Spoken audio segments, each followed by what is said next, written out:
5 چیزیں ایسی ہیں جن کو کہا جاتا ہے جس کی حفاظت ہر مسلمان کے لیے فرض ہے، ہر مسلمان کے لیے فرض ہے، اپنی بھی کرے اور دوسرے کی بھی کرے۔ یہ ہیومن رائٹس کا سب سے جیتا جاگتا ثبوت میں آپ کو دے رہا ہوں۔ 5 چیزیں کیا ہیں؟ توجہ سے سنیں۔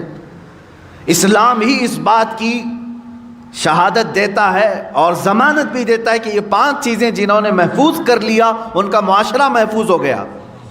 نمبر 1، ہر ایک کو اپنے جان کی حفاظت کرنی ہے، دوسرے کی جان کی حفاظت کرنی ہے۔ یہ سب سے بڑا حق ہے اسلام نے دیا ہے۔ تمہیں اپنی جان کی حفاظت کرنی ہے اور دوسرے کے جان کی حفاظت کرنی ہے، پہلی چیز۔ دوسری چیز ہے تمہیں اپنے مال کی حفاظت کرنی ہے اور دوسرے کے مال کی حفاظت کرنی ہے۔ جہاں تمہیں اپنا مال دیکھنا ہے ویسے ہی دوسرے کا مال۔ اس میں کوئی خرابی نہیں آئے گی اگر یہ 5 چیزوں پر کوئی کاربند ہو گیا۔ توجہ سنیں۔ اور پھر اپنی عزت کی حفاظت کرنی ہے اور دوسرے کی عزت کی حفاظت کرنی۔ نمبر 3، اپنی عزت، ایسا نہیں کہ تم بے آبرو ہو کر کے باہر گھومو گے۔ جس طرح تم اپنے آپ کو ننگا باہر دیکھنا پسند نہیں کرتے، کسی اور کو بھی ننگا دیکھنا پسند نہیں ہونا چاہیے۔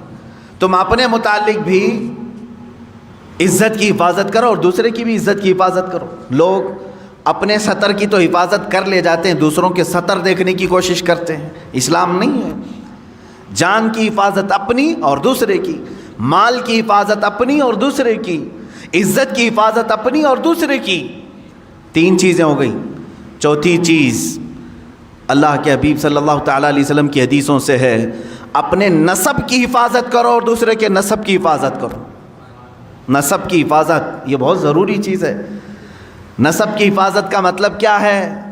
بغیر شادی شدہ بچے پیدا ہونے نہ دینا، ورنہ اس کا نسب ہی نہیں معلوم ہوگا۔ اسلام نسب کا بہت اہتمام کرتا ہے۔ آج یورپ میں جا کر کے پوچھو تو ان کا نسب ہی نہیں معلوم ہے، ان کا باپ کون تھا معلوم ہی نہیں ہے، کیونکہ شادی کیا ہی نہیں۔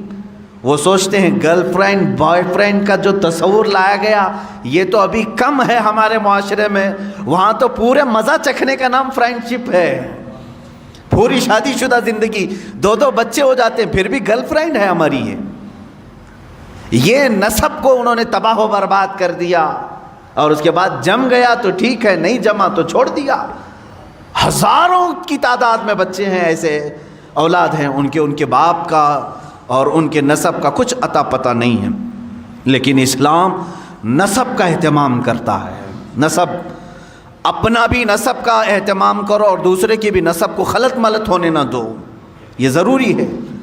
اب یہاں سے کوئی یہ بات نہ سمجھ لے نسب کا مطلب اپنے ہی خاندان میں شادی کرنا ضروری ہے تاکہ ہمارا خاندان میں، ایسا ضروری نہیں اسلام۔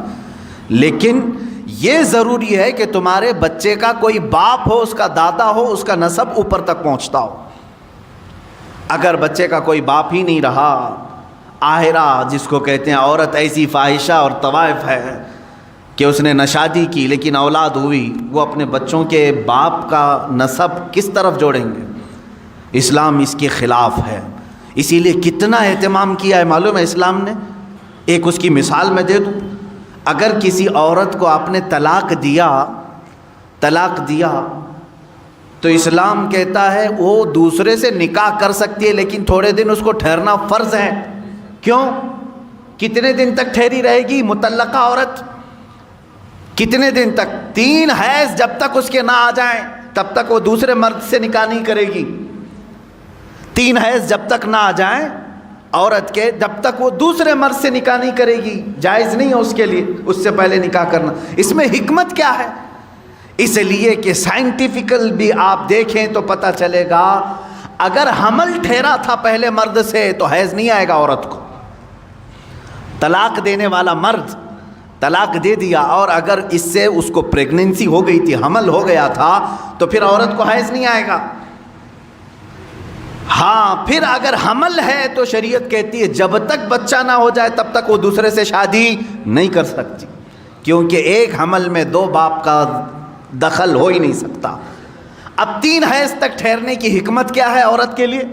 کہا گیا جب 3 بار عورت کا حیض آ جائے تو یہ اسپشٹ ہو جاتا ہے، یہ پورا فائنل ہو جاتا ہے کہ اب اس کے پیٹ میں پہلے والے مرد کا کوئی نطفہ باقی نہیں ہے، اس کا حمل نہیں ہے۔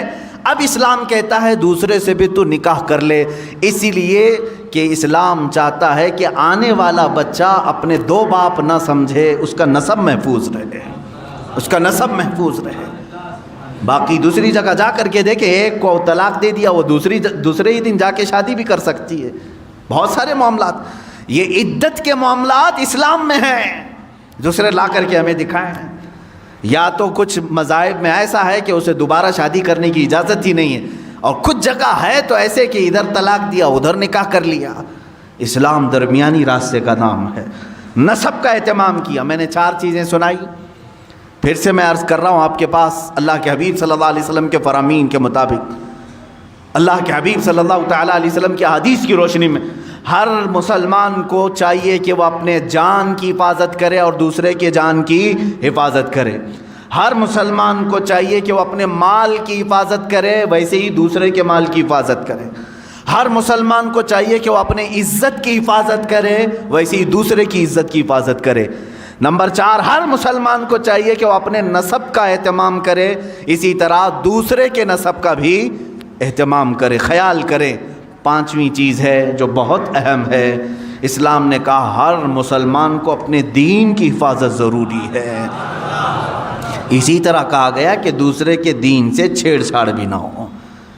لا تسبوا الذین یدعون من دون اللہ فیسبوا اللہ عدوا بغیر علم۔ اللہ قرآن میں فرماتا ہے تم دوسروں کے خداؤں کو گالی نہ دو جو اللہ کے علاوہ دوسروں کی پوجا کرتے ہیں، ہاں بغیر علم کہ وہ پھر اللہ کو گالی دیں گے۔ تو یہاں دین کی حفاظت بھی ہمارے لیے ضروری۔ یہ 5 چیزوں کی آپ حفاظت کر لے جاؤ، معاشرہ کبھی ڈس بیلنس نہیں ہوگا، نظام برقرار رہے گا۔